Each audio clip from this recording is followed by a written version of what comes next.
Now I wanna feel it. Ooh. They're dead. They're gone. No one lasts forever. This is intense. Not a bad girl anymore. Wink, wink, wink. It's the only way to feel like I'm not actually me. Hello, welcome to this video. My name is Dan, aka Lucid, and today I'm going to be reacting to Charli XCX's brand new album, music, fashion, film. So let's go.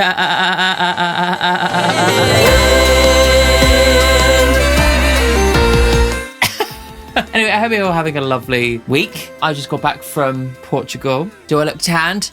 So, Charli XCX, obsessed with her, always and forever. It was actually you lot on Facebook. On Facebook. What the f? You lot on YouTube.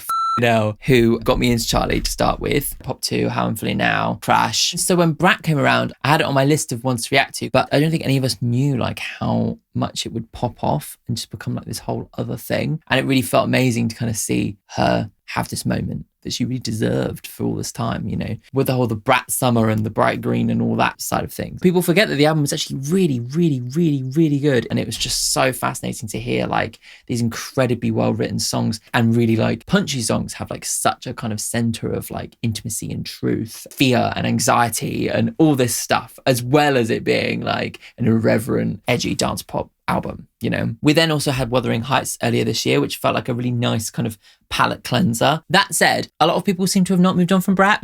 I, for one, love to follow her where she's at. I really enjoy rock music. I've also heard SS26. I haven't heard any of the other pre-release singles. I just heard those two. SS26 I loved. So Unexpected. Loved the music video as well. The album cover is once again a complete serve. But yeah, before we get into the full album reaction, just a quick moment to say, if you love my content, then make sure to subscribe. If this is your first Charli XCX reaction with me, then make sure to check out my reactions to Wuthering Heights, Brat Remix, Crash, Pop 2, How Am I Feeling Now. I'm pretty sure all of those ones are on YouTube. If you want more from me, including my uncut album reactions, then make sure to head over to the Patreon. There's also loads of bonus content on all the tiers, so make sure to click through. Make sure to leave me your top 3 songs in the comments. I want to know what they are. I will be sharing you my top 3 at the end of the video. Nothing's gonna save us. Not music, fashion, and film. So the first song we have heard, as I said, it is called Rock Music, but let's have a listen and I'll reflect on them again as part of this album. Yeah, if you want to check out my first reactions to the music videos for this and for Spring Summer 26, then make sure to head over to Patreon. They are exclusives on there. Cool, let's go. And that reminds me so much of LaRue, like Bulletproof. Kiss each other, real incestuous. It's so good. We're so inspired. Think the dance floor is dead, so yeah. now we're making rock music. It's just such an inspired hook, isn't it? Wow. I'm really banging my head. I love the kind of how that like sawtooth wave has like such a sense of like brightness to it as well as grit, you know? It's really nice. I hope they catch you today, but if they don't, it's okay. So now we're making rock music. There we go. banging my head. I feel it, Charli. We're making rock.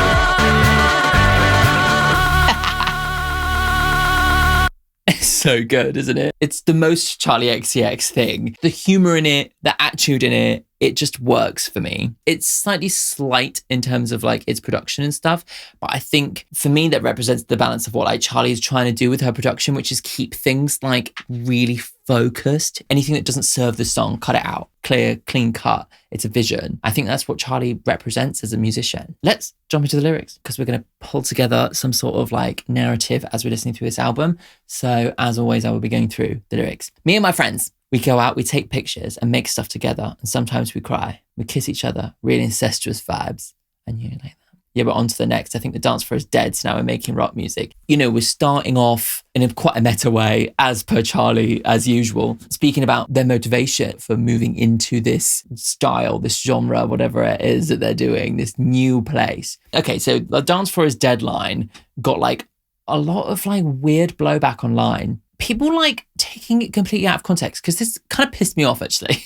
Because like people were basically like coming for Charli and saying stuff like, oh, how can you say the dance floor is dead when there's like amazing artists like Slater and Underscores and stuff making incredible dance music? And it's like, she didn't say dance music is dead. She said the dance floor is dead. And Charli's response was like, well, this was a personal thing. Dance music for me is represented by Brat, and it's dead. I've killed it off. That's all part of like the narrative, the burning of her face, the burning of the Brat logo, all of that stuff. It's the law, you know? So I completely get that from an artistic standpoint, but also like my interpretation of the dance floor is dead, I think works really well in terms of the narrative of this song. And for me, it's like the dance floor is dead. And I mean that by when you go to a club, it is not the same as what it was pre-pandemic. You know, people are there to be seen. It's very superficial. The music is very straightforward. And actually, when you go to concerts, when you go to clubs and stuff, people are not dancing anymore. People are so scared of being cringe that like people are just not dancing in the same way that we used to. Back in 2011, when I used to go clubbing, God, I sound old, but that was when, you know, I first started clubbing when I went to uni and everything. We were like mad. You know, I was throwing shapes all about the place, getting like a random ring of people around me. I was like, what the is happening? But you know what I mean? That's what we used to do. It was mental. It was about like really feeding it through your body, this like instinctual sense of dance and movement and everything. And so for me, like the dance floor being dead is more of a reflection on what it is to go clubbing now. A lot of what we talk about with Charli is like a meta commentary on her own career. With Crash, it was like, this is my sellout album. And so this kind of really reminds me of that, because when you think about the idea of making rock music, there's almost like a kind of subtext thing about rock music being more like legitimate. And so I wonder whether it also kind of becomes a bit of a commentary on like, what do we deem legitimate songwriting? There's so many things that you can kind of pull from it in that way. I think is far more interesting than just having a go at Charli for saying the dance floor's dead. It's like, anyway, wow, I'm really banging my head. I'm really hurting my neck. The nerve damage is real, but it's the only way to feel something. Not only is it like a commentary on her age, you know, us aging millennials in our mid-30s who all have nerve damage because of all the head banging that we used to do when we were younger, but also this idea of being numb, the only way to feel something in the modern day. There's a lot of nihilism, the political situation, horrendous world wars and climate change. It can be numbing to live in the world right now. And so the only way to feel something is to like bang my head to rock music, you know, hurting yourself in the kind of desperate need to feel anything, you know, which is like pretty dark when you start kind of piecing through the motivation there. Really, really cool. I've spoken about this 2-minute song for a very long time. So let's move on to the next song. This is Spring Summer 26. Spring, summer 26, and nothing's gonna save us, no magic, fashion or film. Casual album name drop in the middle of the lyrics for this. So good. I know. Cigarettes, put 'em out. Just love how minimalist this song is. Yeah.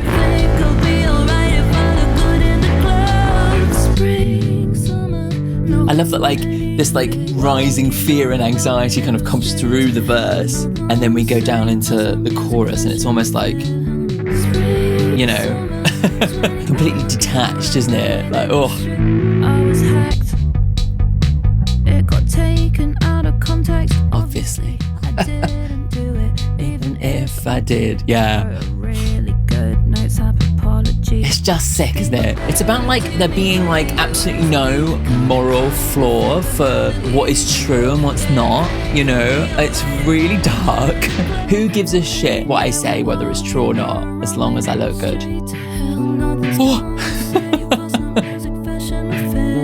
Even art can't save us now.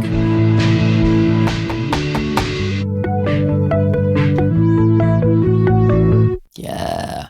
So the thing is, I know that song isn't going to grab your attention and smash you around the face in the same way that like a lot of the stuff on Brat does. But when you just listen a bit deeper and take in what the storytelling is trying to tell you, I just think it's such an effective thing to kind of have these like verses that have this like building tension and all this stuff about like who gives a shit about what the actual truth is as long as I look good in clothes. Her like heritage is nothing to do with any sense of like self-discovery or self-actualization. It's all just about a USP. It's really brandification. It's all about like the absolute complete shallowness of fame and actually the complete lack of need for any truth whatsoever. Right? And the way that tension just builds through every single verse and then just like culminates in a chorus that feels disillusioned, disconnected, like almost eerie. It's chilling to me. And for me, actually represents like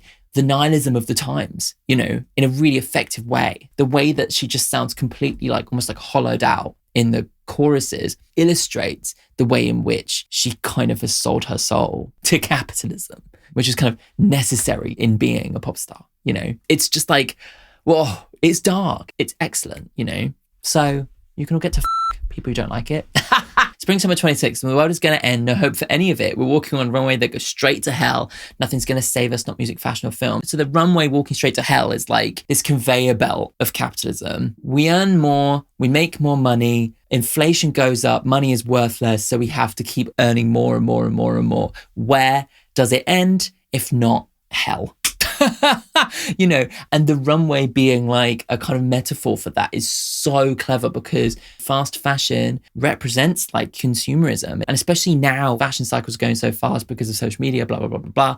Consumerism is up and up and up. People are buying more and more and more and more.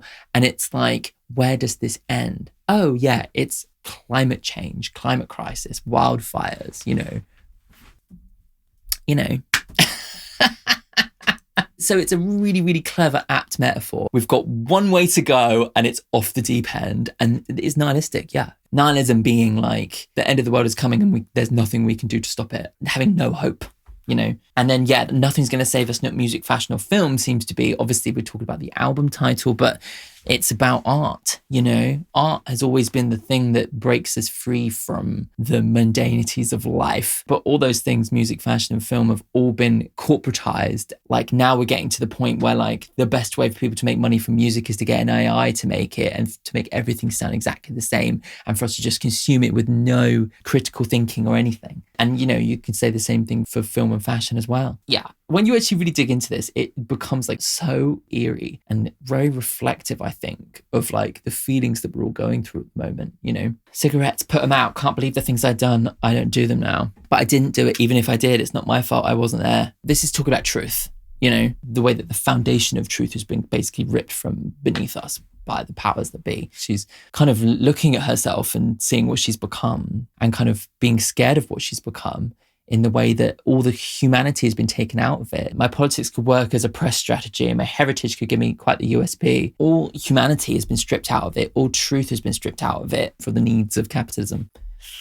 Yeah, it's just brilliantly written and just like, for me, like so surprisingly, shockingly nihilistic, you know? And it's something that we're all feeling right now. But like, I think this is like one of the only songs I've heard in recent memory that puts it into like such kind of harsh reality. Anyway, right. So those are the two songs I've already heard and I've already been talking for ages. But let's go on to the next one. This is Card Declined. Let's go shopping. I'll buy a handbag. Wow. I'll buy a smile. Oh. I'll buy a personality. A whole backstory. Card declined. Okay. So, consumerism. A whole new life. Card declined. Let's go shopping. Cool. Let's go shopping. Oh. Again, like really dark, really metallic. A whole backstory. Card declined. Again, like a really minimal production.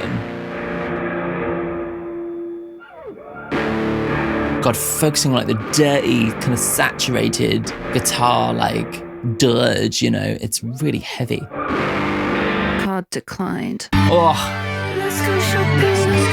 I'll buy a handbag. I smile. Wow.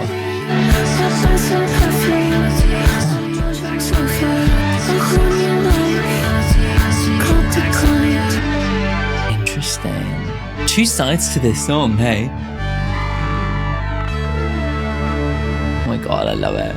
That sounds like a bit of George Daniel, that guitar there. But there's something about that old 1975 albums that I can sometimes hear like a little bit of a sonic thing. So cool. Oh, it's still going. This is the same song. I keep thinking about you every single day. Is this the same song? Every single night. Thinking about you. I keep on thinking about you. This is so strange. Every single day and night.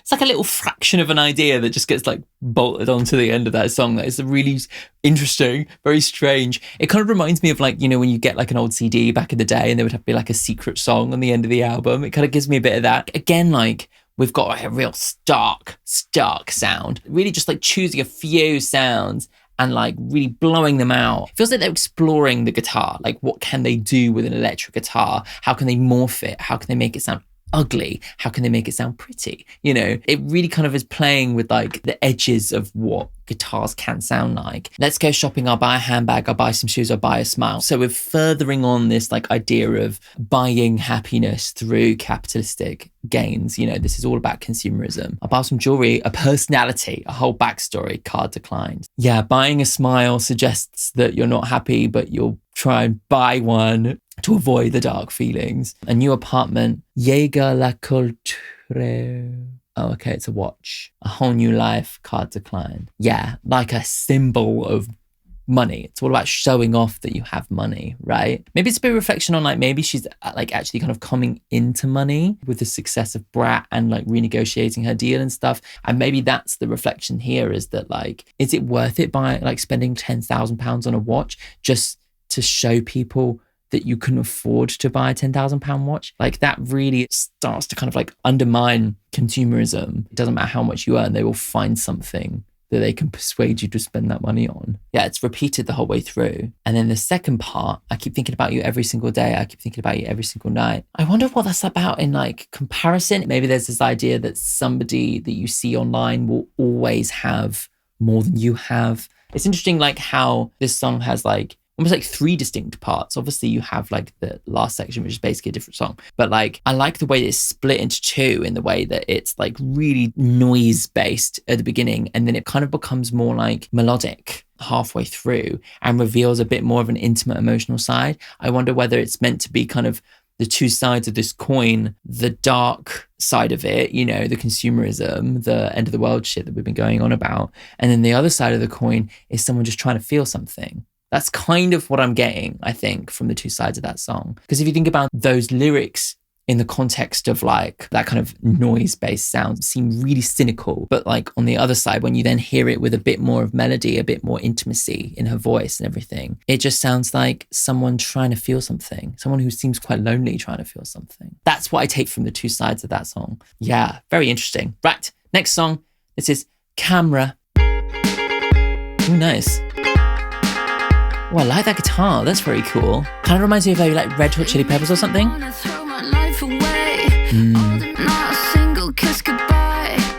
love this. Like, it's kind of an interesting way to do it. Oh.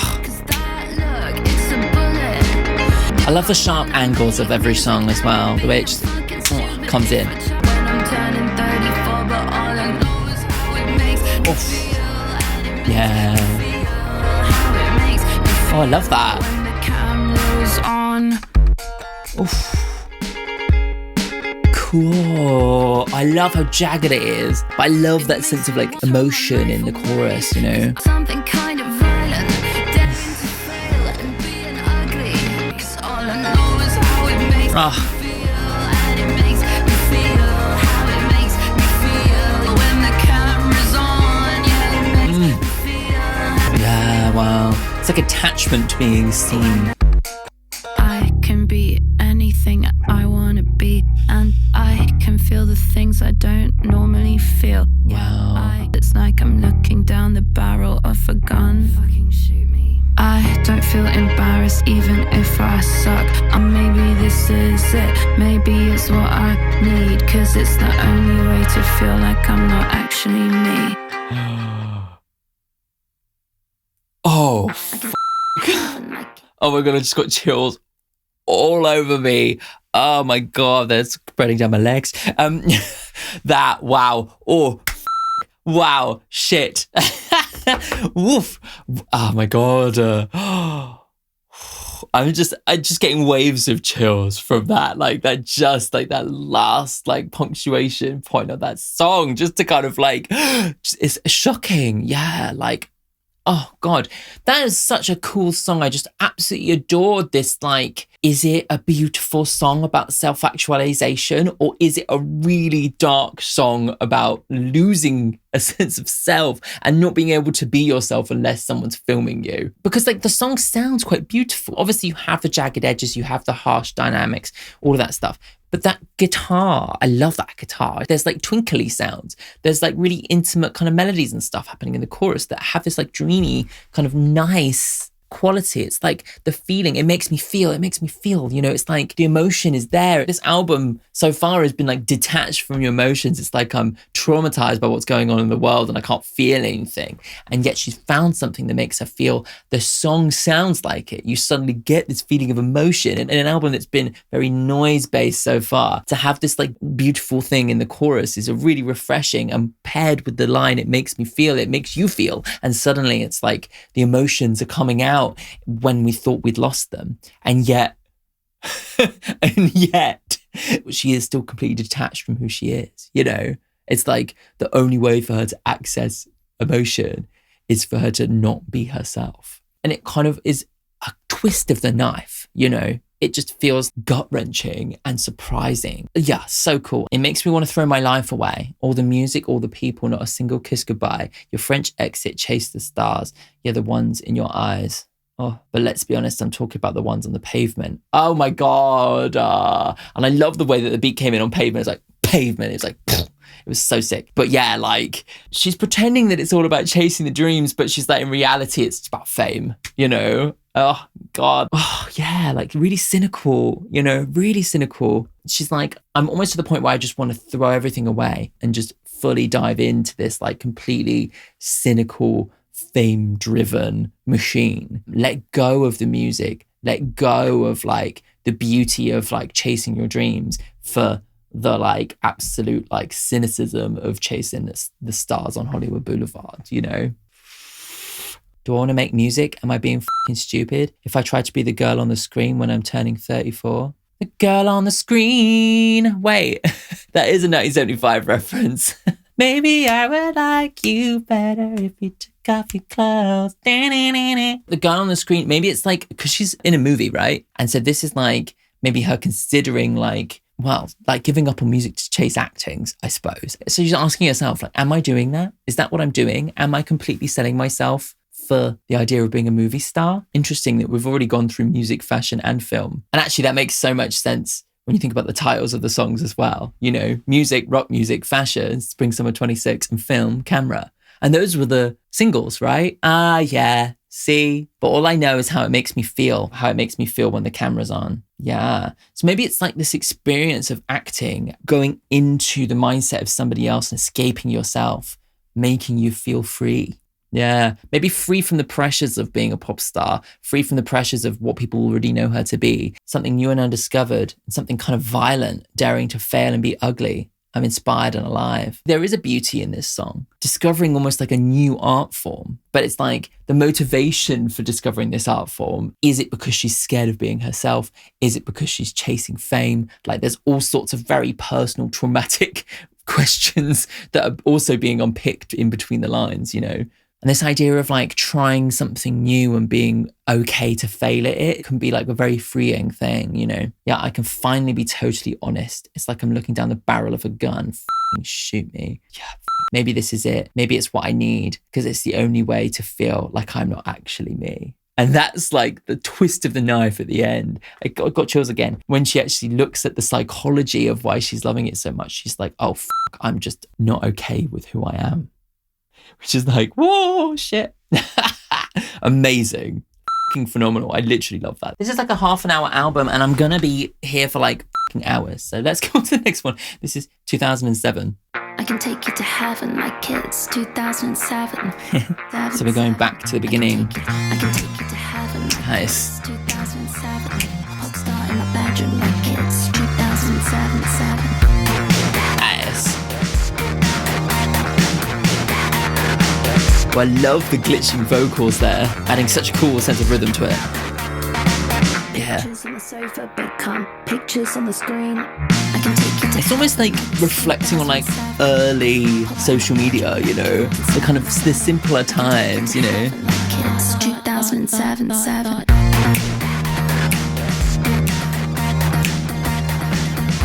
What era? It's taking me back.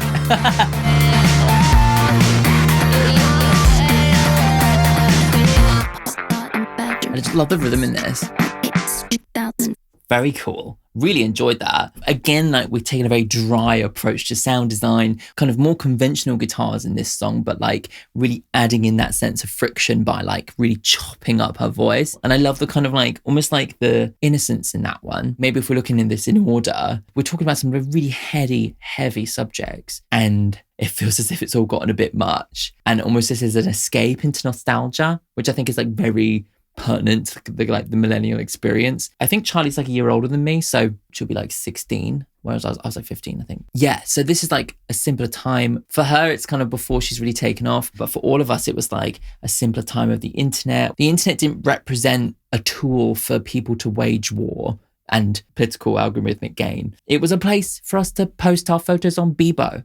I don't know if you guys have Bebo. I was a Bebo guy. I used to design all of the like presets, making like Nintendo themed banners for my Bebo page. Some things don't change. Yeah, but it was an innocent time. I had to go to my laptop in order to go onto social media, you know. There was a step away. It hadn't integrated ourselves into our entire lives yet.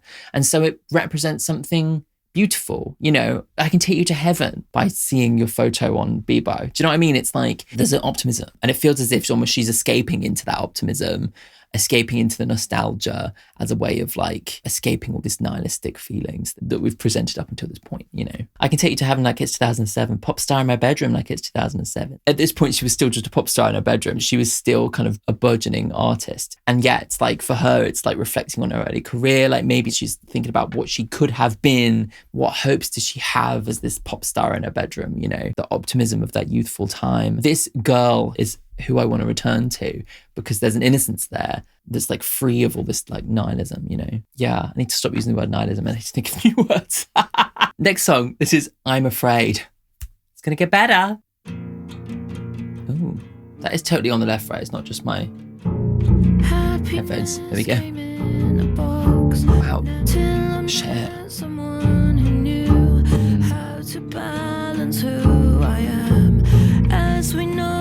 Interesting.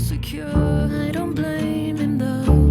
I'm a wife, I'm a kid, I'm destroyed. I'm Oh. a bitch, I can't feel, I'm afraid. Take the ring. I'm a wife, I'm a kid, can't feel anything. I'm afraid. Take the ring. Wow. God, the sonics in this one are so dirgy. It has like horror vibes almost. All my insides don't turn black. All this pain makes me believe I'm a better artist now. And I work selfishly. Yeah, interesting. And also like the tropes of rock style singer-songwriter, you know, you have to be in pain to make any decent art, you know. It's like all in there. Wow.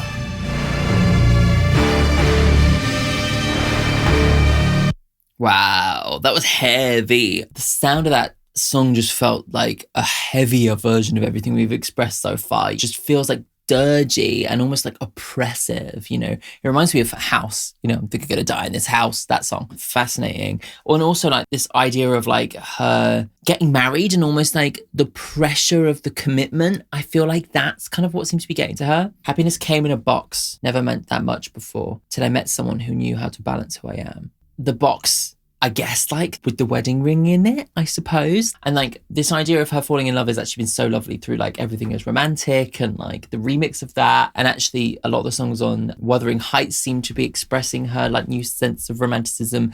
But in here, it's like she's reflecting on that happiness, but then looking at how f***ed up she feels. But what if everything that's f***ed up about me is going to ruin everything?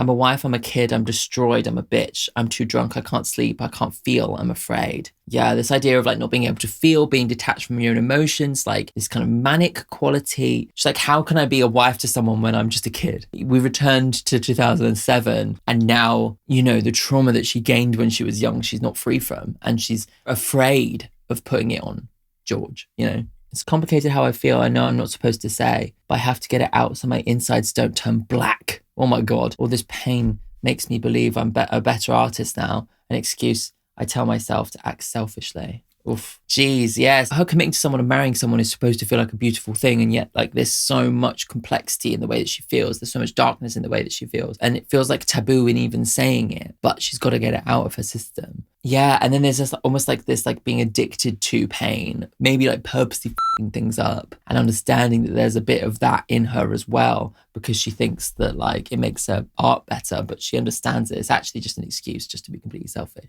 which is like the kind of little brat, the little bratty kind of teenager in her, you know, acting out. Yeah, we're kind of digging in to more of the psychology behind the nihilism here, I think. Right, next song, this is Yeah.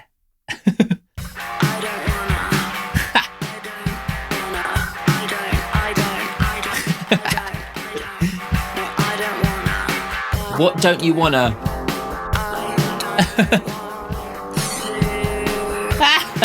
Wait, now I wanna feel it. Ooh. Yeah. Sick. Oh my God.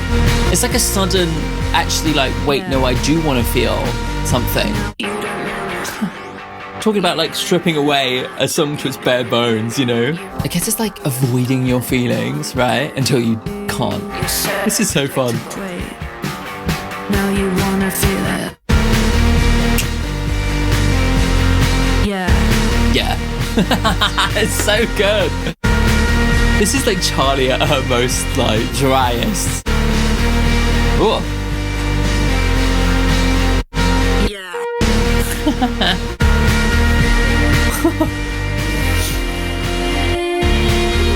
Cool.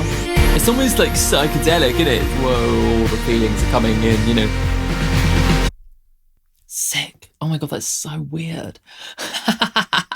Like, totally, you know, exactly what we said, right? It's stripping a song down to like its barest parts, you know. I heard Lorde talk about this on the making of her last album. It's almost hilarious how much she's kind of gotten away with basically stripping everything back. You can feel the humor in it because she's like pushing it. She's like, how little can I say? And for it to still feel like a pop song, you know? The chorus is just, yeah. You know? This is so dumb. I love it. But then like, in that real limited amount of like words, I don't wanna, I don't wanna, I don't wanna, I don't want to, wait, now I wanna feel it. There's an indecision, there's a sense of avoidance, there's a kind of turning point feeling. If we're talking about like a lot of dark feelings, we talk about nihilism, we talk about fear, we talk about anxiety, all those things you might want to avoid feeling. And it feels as if this song, it's like, actually, maybe I just need to let go. And there is a real letting go, even in the way that the verses change into the chorus. It's kind of minimal and then it just opens up into these like full guitars. It feels like you're holding onto something and then you're letting it go. It seems as if like this album is really playing with being super anxious, super depressed, super stressed, super fearful, and like losing a sense of emotion, you know, cutting yourself off from your own emotions in some sort of protective way. And then learning to find ways to feel again, you know? Yeah, it feels like that's a central thing for me. How many songs are we through? 1, 2, 3, 4, 5, 6, 7. Wait, we've got 4 songs left. So at the moment, my tops so far, I think Spring Summer 26 is still up there. Camera, definitely. I'm going to say I'm Afraid. So they're my tops at the moment, but we'll see. We've got a few more songs to go. We'll see what songs end up being my tops at the end of the videos. Make sure to keep watching. Right, next one. This is Wink Wink. I used to lick cream on strawberries in the summer. Maybe I fucked your dad. Just kidding, I'm only saying that for effect. I used to jump on trampolines with no underwear on. No, you don't get me, no, you don't. Oh, nice. I'm gonna be honest, I'm not a bad girl anymore. Wink, wink, wink, wink. Fun. I promise. Wink, wink, wink. I literally love that. Wink. I promise. Wink, wink. I used to say scream if you want to go faster. But then I sold my Porsche. I don't know why you don't think I could be an angel girl. Number one angel.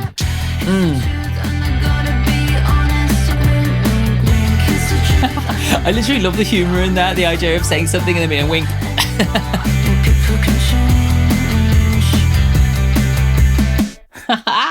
Oh, that's so fun. The idea of like the hook of your song being like the wink, not really, you know, is like such a clever premise to kind of hinge something around. You're kind of wondering whether she's being truthful, whether she is wanting to change, whether she's not. Again, like sonically, we're certainly playing with rock sounds and seeing what kind of places we can take, like distortion, guitars and noise-based stuff. But this feels like we're going the other side of that. We're in the kind of more like melodic rock music. We're in like more like soft rock territory at this point, like maybe mid-noughties. You know, this rock exploration isn't purely about like distortion and guitars. It's sometimes about like that kind of like more emotional feeling that you can get from dancing along to some really nicely played guitar music, you know. The sound of the song is like, ooh, I'm a good, kind of like all very nice, nicey, but you know, wink, I'm not really that nice. I used to lick cream off strawberries in the summer and maybe I f***ed your dad. Just kidding. I'm only saying that for effect. It reminds me of like when Taylor Swift said, I'm having his baby. No, I'm not. But it's just in your face. It's similar vibe. But my point is I think people can change. I used to jump on trampolines with no underwear on. And now I basically just wear trousers. I love the kind of silliness in this. Here's the truth. And I got to be honest, I'm not a bad girl anymore. I promise. I promise. They're not a bad girl anymore, wink, wink. Is she just kidding? Or is she actually talking about trying to change, you know? I guess like from Charli's perspective, this idea of like her image existing as separate from who she actually is, I think is quite an interesting thing to think about. And I think that like her image up until this point is that she's like a bit of a riot girl. I'm crazy, I'm a bad girl, you know, it's that. And I think like in having a song where she's like, I can change, I'm not a bad girl, I'm sure I can change who I am, you know, wink. Maybe she's talking about changing the public perception of who she is, but not changing who she is truly. Maybe there's a sense of like actually believing that she can change, but having to put a little wink and a nod in it because it's almost, that's a bit too like real. Yeah, but like considering like where we've been so far in this album, it makes me think that like she knows that she does need to change something about herself. It might not be the public perception of her image. She may always have this like rebellious nature to her, but she needs to understand that like constantly living up to that crazy energy might not actually be good for her. And maybe she does need to change in some way. But maybe she's afraid that if she lets go of that persona, then she's gonna lose success. And then that plays into the kind of the needs of the capitalist agenda and all of that stuff as well, you know? It all kind of weaves into her, like what she must have been going through the last few years, which just seems like this album is a reaction to what happened with Brat. You know, she's thrust into a new level of fame, a new level of success, a new level of pressure. And what has that done to her? Very cool. Right, next one, this is persona. So we were talking about image. We were talking about like what is her and what's not her. I think this is what's going to be on the next one. Right, let's do it. Wolf. Sometimes I wonder if you realize the way you come across. It's kind of crazy. Wish you could be honest about your internal dialogue. It wouldn't faze me. Yeah. You like the sound of your... Because some of these guitars are so fucking heavy. Don't fucking choke on your ego. So you try to hide it when you see me coming. Again, more about feelings, the truth of what's inside and whether you actually can share it or not, you know. But you probably burn it. You know I see you when you see me. We're both under the influence of life imitating art, and we both know it. I wonder who she's singing about in this one. She could be singing to herself. Don't fucking choke on your ego. Oh. There's so many really dynamic moments that just really make you go, ugh, you know. I think I'm so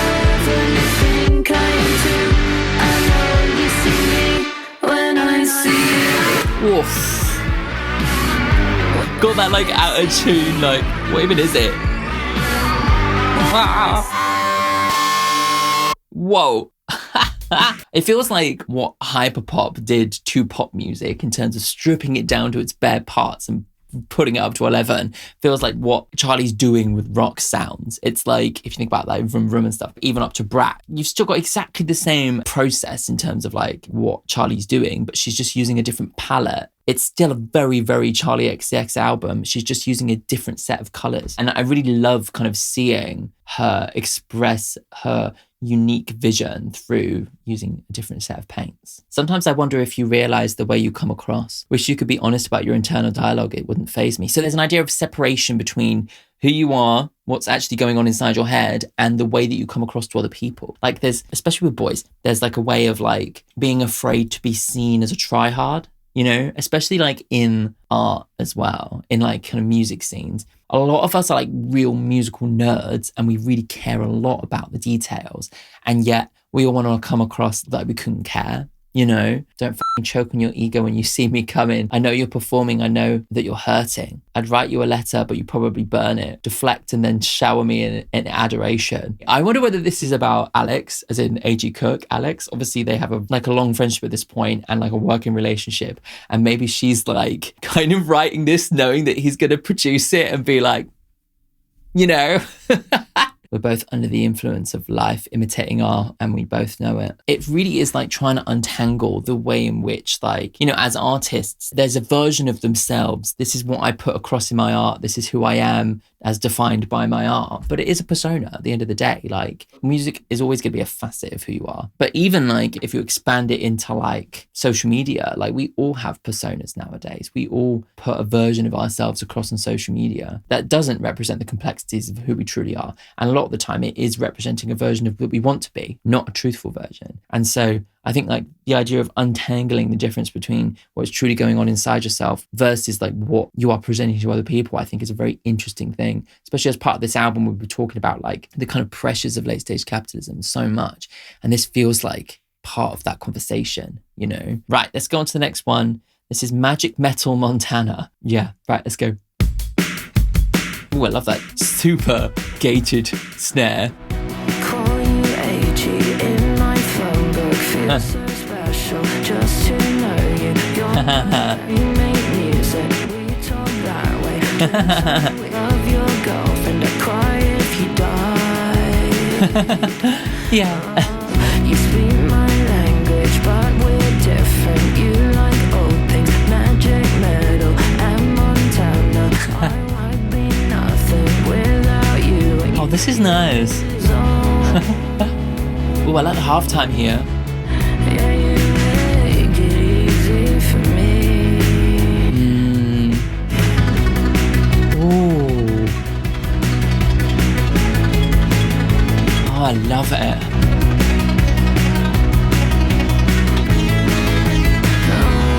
Oof. Yeah, you make it easy for me. That's so nice. Feels like such a lovely ode to friendship. And like what a true friendship can actually kind of do for your soul, you know? Oh, brilliant. I really like that. I love the way that they're kind of playing with time, you know, the way that it kind of slowed down. We've obviously got like that halftime drums and all that kind of stuff. I love like how the sound of that one felt beautiful, tender, felt very real, considering we've been talking a lot about distancing ourselves from our feelings. This is her actually being very direct. She's not presenting some sort of coolness here. She's actually just saying something really direct to a friend, you know, being very earnest. And maybe she's understanding that like a way to reconnect with her own emotions is to let go of this perceived sense of coolness, this perceived sense of persona, and just to be honest. You know, yeah, that feels like the progression to actually have a song that's like, thank you, you're a lovely friend and I really like you a lot. Real feels like an about change, doesn't it? So yeah, it's an ode to A.G. Cook. As I said, the last one, call you A.G. in my phone book, feels so special just to know you. Yeah, I like this idea that like, she just feels like privileged to actually be able to call this person a friend, you know? Love your haircut, love your dance moves, love your girlfriend, I'd cry if you died. It's like really getting very, very real. You like old things, magic, metal, and Montana. I think you taught me. I think I taught you. You believe, I believe you.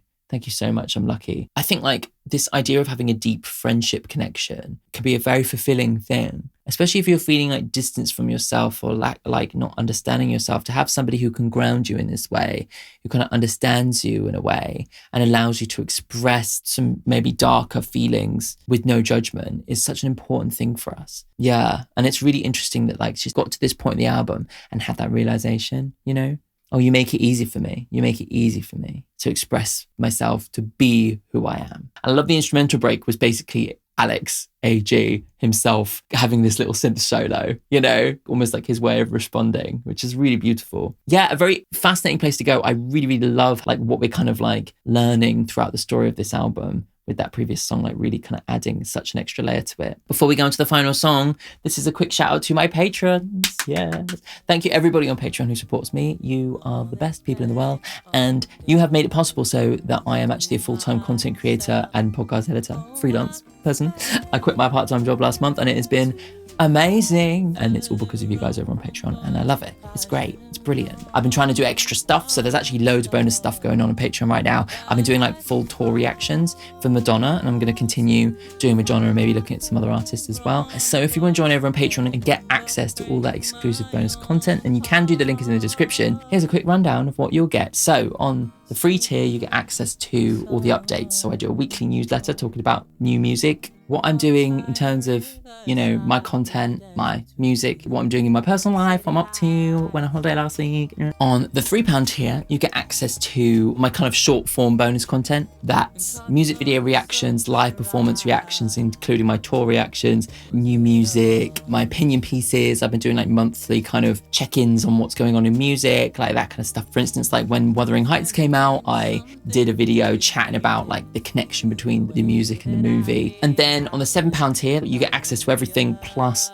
my uncut album reactions. So you get the full unedited version of these full reactions, including all the music with no cuts in, and also my unedited theories and thoughts and lyric dissection. And then in the upper tiers, you can request stuff from me. So depending on what tier you're on, you can just request a song, an artist discovery, or an album from me. And all of those end up on Patreon as well. So throughout all the different tiers, you have bonus reactions happening all the time. Yes, there's like loads of bonus stuff. And I've been putting out like either 2 or 3 videos a week on Patreon, rather than just the one every other week you get on YouTube. But yeah, so if you want access to all that bonus content and you want to support me, then consider heading over to Patreon, even on the free tier. It's lovely. And thank you for everybody who is over there making my dreams come true. No, you gotta get me a hit song before that happens anyway. Anyway, let's go on to the final song.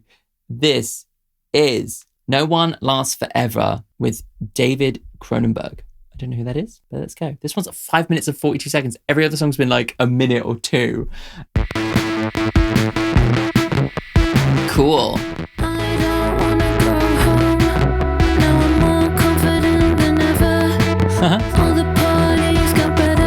With a French girl talking about philosophy, and I know deep down that it's here and now, 'cause nothing's gonna last forever.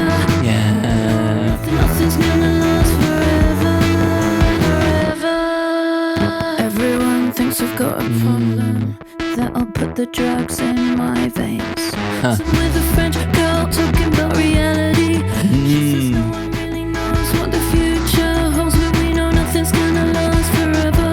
Yeah. And nothing's gonna last forever. There's so much about this I love, this rumination on like living in the moment, making the most of it, you know, this idea of like what people think she is versus who she really is, you know, it kind of summing everything up here. I love the synth design, it's so good. That's why I'm not scared of anyone, 'cause nothing's gonna last forever. Yeah. But you need to discover that feeling of the crushing highs and lows of ego, where 1 minute nothing's gonna last forever. Yeah. And you're not gonna last forever. You're not gonna last forever. This idea of like dissecting the sense of ego and persona, and like actually at the end of the day, none of it means anything, you know? Don't take yourself so seriously. Even if you're a big deal right now, nothing lasts forever. As I was lying there on the sidewalk, I did not think about art at all. I wasn't thinking about art as endurance, as immortality. Experientially, for them, they are dead. They are gone. They are not experiencing that. These are true things. And thank goodness for them. This is amazing. Oblivion is freedom. They are dead. They are gone. No one lasts forever. They are dead. They are gone. No one lasts forever. They are dead. They are dead. Oh my God, I'm covered in chills. No one lasts forever. They are dead. They are gone. Wow. They are gone. No one lasts forever. They are dead. No one lasts forever. They are dead. No one lasts forever. They are dead. They are gone. No one lasts forever. God, this is intense. They are dead. They are gone. No one lasts forever. This is gonna go on for. They are dead. They are It's like drumming it in. They are dead. No one lasts forever. They are dead.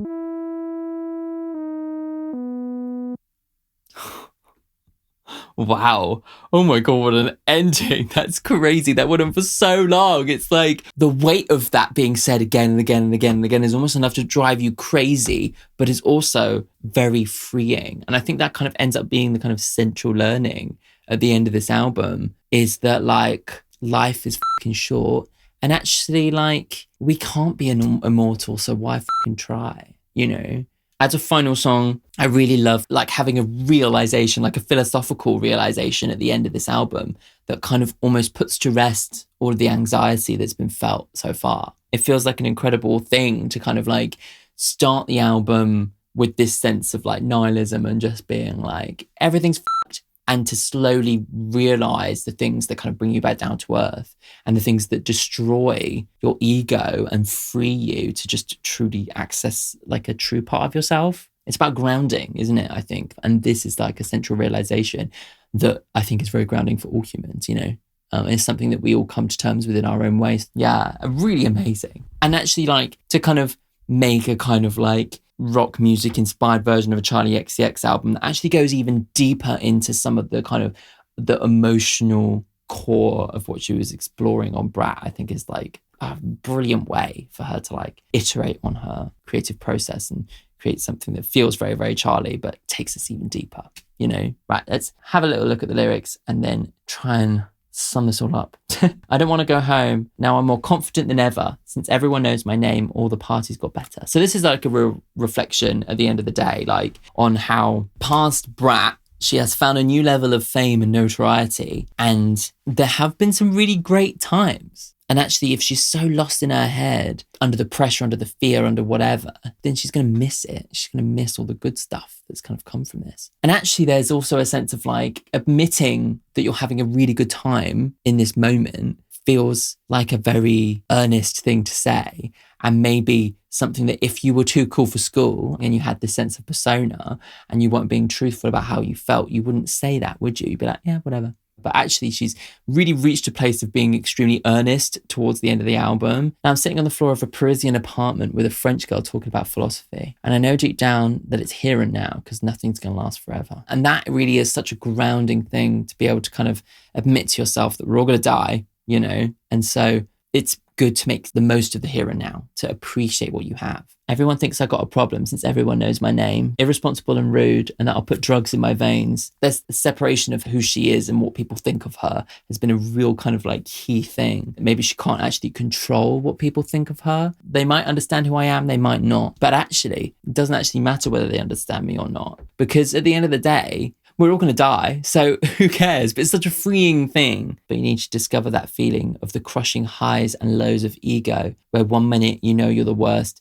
and the next minute you know you're better than everyone in the room. There's a sense of like being brought down to your lowest low to kind of really start to appreciate the truths in life. These high highs are going to come with low lows. And truly to actually really understand life, everybody experiences the high highs and the low lows. You know, you experience the highs of love, but then you experience the lows of grief. You experience the highs of partying, but then you experience the lows of the hangover. And I think that's what she's truly understanding, is that like actually in trying to avoid the hangover, you're not truly living. But in understanding living through it all, you can kind of learn to like let go and just take life as it comes. And that seems to be what the whole song's about. Let me just quickly Google who David Cronenberg is. Oh, he's a director. Oh, directed The Fly, Crash. Oh, Crash. Oh, that's got to be on purpose, hey. Seems to be talking about potentially a near-death experience here. As I was lying there on the sidewalk, I did not think about art at all. I thought about people, I thought about life. And I wasn't thinking about art as endurance, as immortality, you know. And as it turns out that yes, some artists have created art that has really survived thousands of years, and that's fantastic. But experientially, for them, they are dead, they are gone, they are not experiencing that. These are true things. And thank goodness for that. Because that's the truth. Who would want to live forever? As Freddie Mercury once said, we know that we're going to die sometime. And so we appreciate the present. We love in the present, you know. And that is what life is about. And without that, you have no meaning, you have no purpose, you have no art. And so in understanding that and letting go as an artist, if you let go of this need to extend beyond your mortal limits, then there is so much freedom in that because you let go of your ego. They're dead, they're gone, no one lasts forever. I think we're getting to the point now, let's talk about the album as a whole. It feels like she's detached, right? From the beginning. It's like, I'm throwing myself off the stage, I'm hurting myself just to feel something. And then we're going through the various aspects of like Charli's post-Brat life, feeling detached from the truth, feeling detached from who she is. We're also talking about like consumerism and like the constant like pace of modern life. And then yeah, it's a real pivotal point. It's the most simple song you've ever heard. And yet it feels so pivotal for the album because she suddenly starts saying, actually, no, I'm going to feel it. She starts talking about change. And then a real earnest song in Magic Metal Montana, which is about friendship and connecting to others. And then in the final song, this kind of like philosophical reflection on everything we've learned, you know? So it starts off in a place of detachment from your feelings and it ends in a place of being super present and in the moment and at one with your feelings, feeling your feelings, being yourself and experiencing life moment by moment. And so it kind of emotionally is this like brilliant story of an album. And then you look at actually the other thing that's going through it, which is this our connection to the music, fashion and film. We're talking about art here.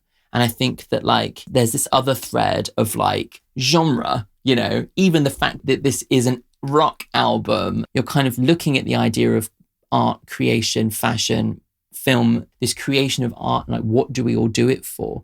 And I think there's this like misconception that all artists are trying to be immortal. But I think what she realizes is that her motivating factor is actually living in the moment. For her, art is living in the moment. Making music is connecting with her best friends. You know, me and my friends, we make rock music together, you know, that is the center of it. So it works on both those levels in parallel, which I think is really, really cool. And I really adore the way that Charli has like decided to use this creative limitation of like electric guitar, distortion, metallic sounding stuff to kind of like give herself another kind of like burst of inspiration, you know, and create something that sounds super, super, super Charli, but feels like an evolution of what she's been doing. Because what Charli is as an artist, it's all about her perspective and it's all about her process, you know? And so it doesn't matter what types of paint she uses, her sense of artistry will still come through. If she was a painter and she was known for painting with oils, she knows that if she were to choose to paint with watercolors, you would still know that it's a Charli XCX painting. In the brashness, in the humor,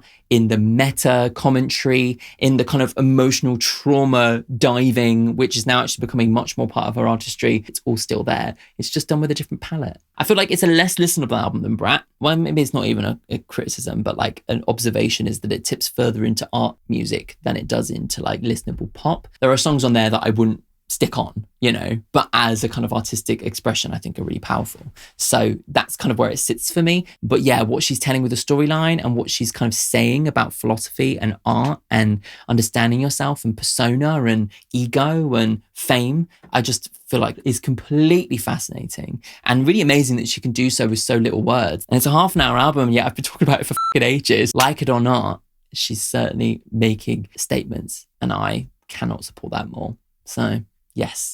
My favorite songs on first listen, I'm going to give you a top 3. Camera, Spring Summer 26. And then I'm going to say Magic Metal Montana because I just loved the sound of it. I loved the earnest quality of it. Even though No One Lasts Forever is very much like, that was the other one I was thinking of just because of like the profound end of the album kind of moment, you know. But I really like Wink Wink as well. Yeah, really cool. Let me know what your top 3 songs are in the comments. I would love to know. I'm going to say my number 1 song was Camera because the twist on that just absolutely got me. If you want to watch my other Charli XUX reactions, then the playlist is here. And if you want to check out the Patreon for all the bonus content, then the link is here.